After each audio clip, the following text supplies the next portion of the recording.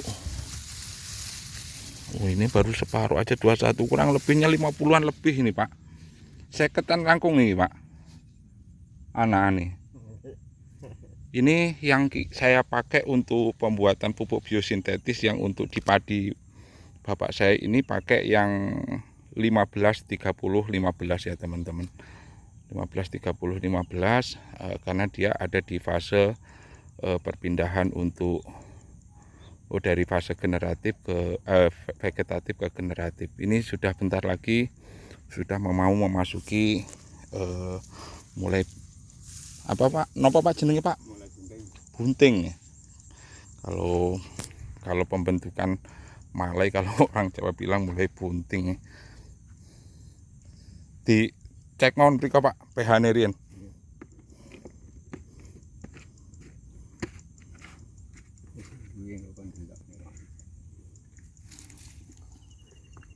Kita lihat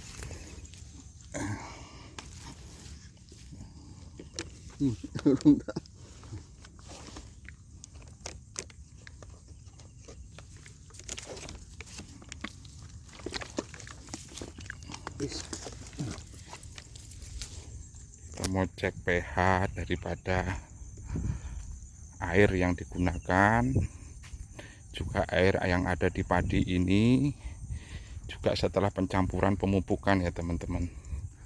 Ini kebetulan ada tetangga daripada sawah mertua saya, Ade. Pripun kabare? Alhamdulillah. Alhamdulillah. Padi hitam teman-teman, kayak padi gosong habis kena semprot ya.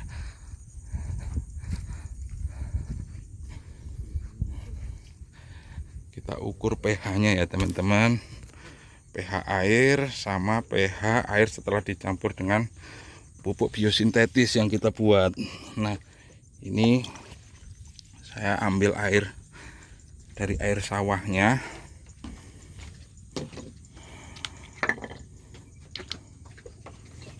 Berapa? Ini saya pakai pH meter ya, teman-teman. Ini angkanya terus menurun teman-teman, ada di bawah 4.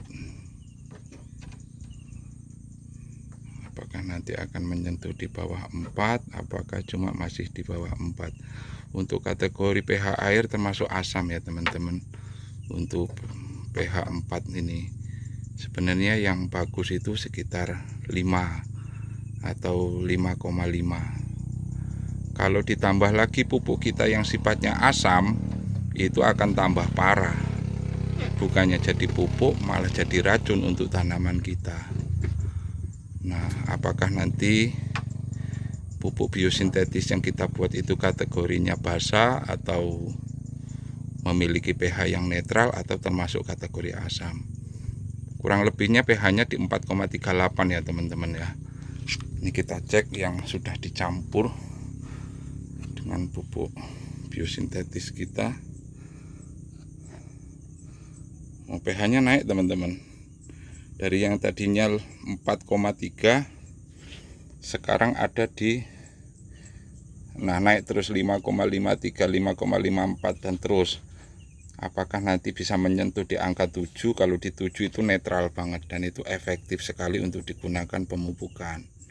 Nah, maka dari itu di video saya sebelumnya saya pernah menyampaikan kepada teman-teman salah satu parameter baik atau tidaknya pupuk biosintetis itu salah satunya adalah dari indikator, yaitu indikator kimia, dan bisa kita lihat indikator kimianya saat ini untuk pH-nya sendiri menunjukkan di angka masih naik terus di 5,82, 583 dari sebelumnya 4,38, minimal 6 lah. Nah, jadi ini pentingnya ya teman-teman. Jadi pupuk yang kita buat ketika dicampur dengan air yang asam sifatnya bisa jadi basa. Bukannya merubah asam jadi basa ya, tapi paling setidaknya pupuk yang kita gunakan ini tidak membuat lebih asam daripada airnya yang sifatnya udah asam, ditambah lagi pupuknya asam. Tahu sendiri kan kalau asam itu nggak enak. Enaknya kalau yang manis-manis itu pasti enak ya teman-teman ya. Kayak saya ini manisnya kelewatan jadinya sampai gosong. Ini aduh, kita zoom ya teman-teman. Itu di 6, udah nyampe 6 lebih untuk pH setelah dicampur dengan pupuk biosintetis yang kita buat. Artinya di sini sudah memenuhi standar sekali ya. Kalau yang tadinya bahkan 4, sekarang sudah bisa naik di angka 6,11, dan itu akan kita tunggu sampai berhentinya di angka berapa. Karena dia masih 6,13 lah, kurang lebihnya ini nanti akan berhenti di sekitar 6,25, dan ini standar banget. Karena untuk kategori air netral itu ada di 6-7. Sedangkan untuk kategori pupuk biosintetis yang bagus itu untuk hasilnya adalah 5, di rentang 5,5 sampai 8 ya teman-teman untuk pH-nya kalau kita buat. Pak nyuwun tulung Pak, cobi jenengan tuang pupuk biosintetis ya Pak teng anu mawon Amit. Ini kita buang bekas air yang tadi ya teman-teman. pH-nya pinten lek anune mawon.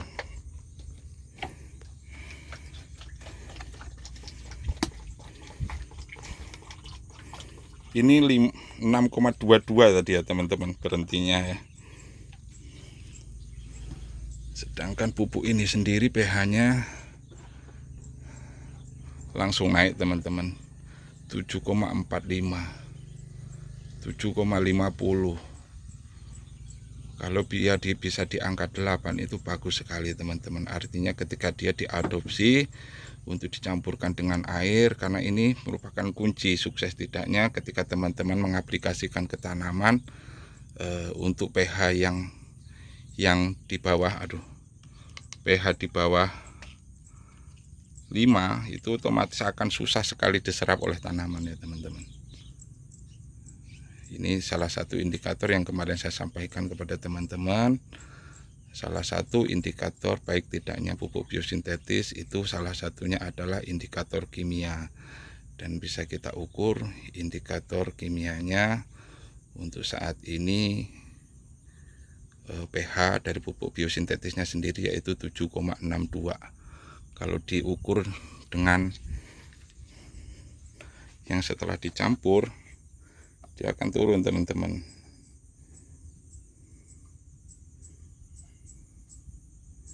Ya kan, turun terus. Tadi kita terakhir ngukur di 6,22. Nah, artinya pupuk yang kita gunakan kategori stabil ya teman-teman. Mudah-mudahan ini bermanfaat untuk teman-teman sekalian. Bagaimana tutorial pembuatan pupuk biosintetis kemarin yang saya buat, mudah-mudahan bermanfaat. Karena ini sudah 13 menit lebih, saya takut juga yang jika terlalu lama nanti teman-teman bosan. Semoga ini bermanfaat. Terima kasih saya ucapkan dukungan dan support atas channel ini. Mudah-mudahan yang sudah like, subscribe, semuanya dilancarkan rezekinya, disehatkan badannya, dan selalu diberi kelimpahan pertanian yang sukses ya.